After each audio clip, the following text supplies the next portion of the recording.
Hello. The article that I chose to read from the Atlantic magazine was called "Consider the Possibility That Trump is Right About China. Critics Are Letting Disdain for the Next President Blind Them to Geopolitical Realities." This article comes from Nadia Shadlow, a former Deputy National Security Advisor for Strategy for the United States government.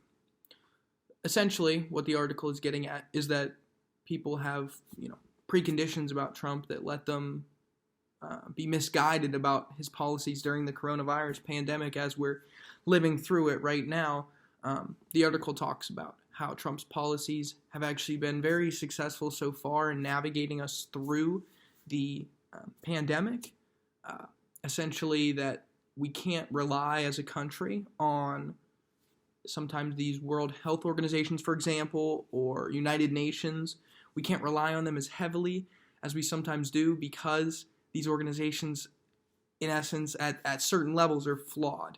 The World Health Organization actually supported China and what they were saying about how there's no human-to-human transmission at the disease at the origin, which is what the narrative that China had went with, and the World Health Organization, had actually backed that support, and they backed that statement. So Trump's policies went counter that, and so far the American government has kept the people first, and they're dealing with this pandemic.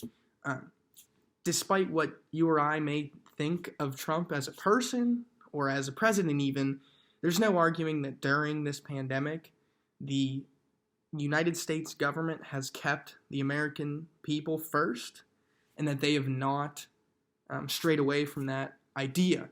I'm going to quote something here from this article that actually states, "Far from discrediting Trump's point of view, the COVID-19 crisis reveals what his strategy asserted, that the world is a competitive arena in which great power rivals like China seek advantage, that the state remains the irreplaceable agent of international power and effective action.